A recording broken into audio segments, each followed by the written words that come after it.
Hey everybody, this week on the Daily Dose, we're talking about peace. Whether you want personal peace, community peace, world peace, I think many of us hope for peace. We hope there are times in life when there's an absence of worry and anxiety, where there's no war, no fighting among people. And today we're specifically wondering, how do I find peace with people who drive me crazy? We all have someone, right? Maybe it's a relative, maybe it's a friend. Think of that person who drives you crazy for just a second. Maybe it's someone in your life that is driving you crazy this very second. Okay, now think with me for a second. What would need to change for that person not to drive you crazy? Got something in your mind? All right, now I'm no mind reader officially, but I'm gonna guess that for many of us, the person we're thinking of would no longer drive us crazy if he or she simply shared my point of view. If he or she did things more like I do them, then they would not drive me nuts anymore. Be honest, did that thought cross your mind? I think this is the case because we love to be right. We believe no one would ever drive us crazy if they only saw things my way. Now, in my family, we have this joke that I am a strong J on the Myers-Briggs personality inventory test. I've taken this test a few times, and it's a really cool, helpful way to do some self-analysis about how I interact in situations, what I am like as a leader. Maybe some of you have taken that as well. And for me, mine shows that I am an ENFJ.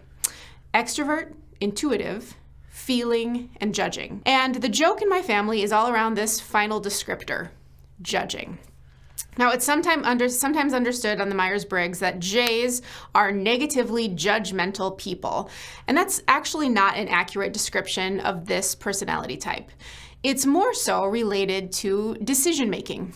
We J's often use declarative statements, and when it comes to making a decision about something or someone, we make lists. We like to organize. We like to plan.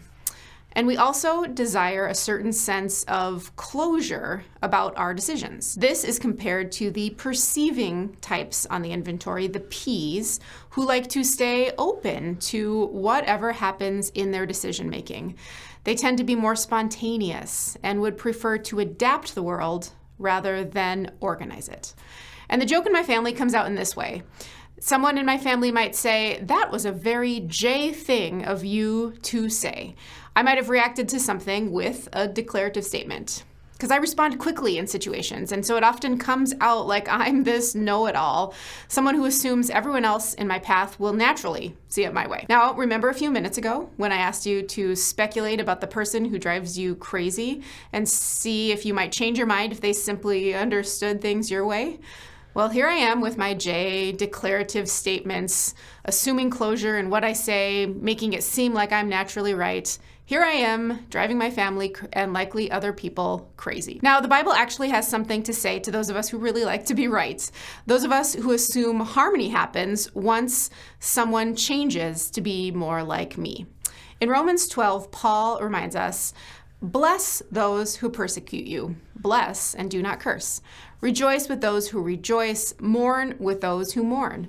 Live in harmony with one another. Do not be proud, but be willing to associate with people of a low position. Do not be conceited.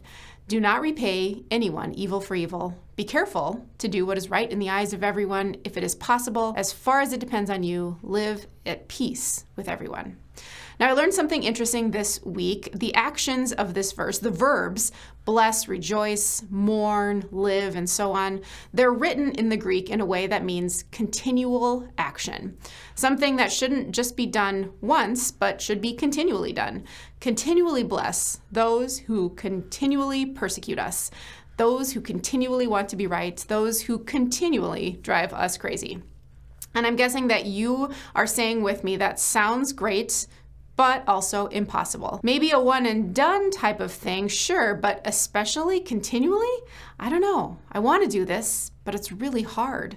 It's hard to bless, rejoice, and live in harmony and at peace with people who drive me crazy. But remember, it's moments like this where we might need to stop and remember that God didn't call us to be right. God says to us over and over again that God is love. Jesus reminds us to be love. The world won't know we're Christians by how right we are and how correct and definitive everything is in our minds, but instead how we love. So at this time of year, how do we find peace with people who drive us crazy? I invite you to think about love. Not just any love, God's love. Think about setting aside my idea of being right instead for radical love. Think about humility. Think about humble beginnings of a baby we call King, Jesus, who God sent to be born in a stable. God didn't even send his son to simply tell us how right he was, but to show us incredible love, to inspire and lead us to that same love, even those of us who are the ones who continually drive people crazy. Thanks so much for watching The Daily Dose. We would love for you to subscribe, hit that little button if you're watching on YouTube. Make sure to share The Daily Dose and send it to a friend. You never know who might need to hear a message of hope this week. Have a good day.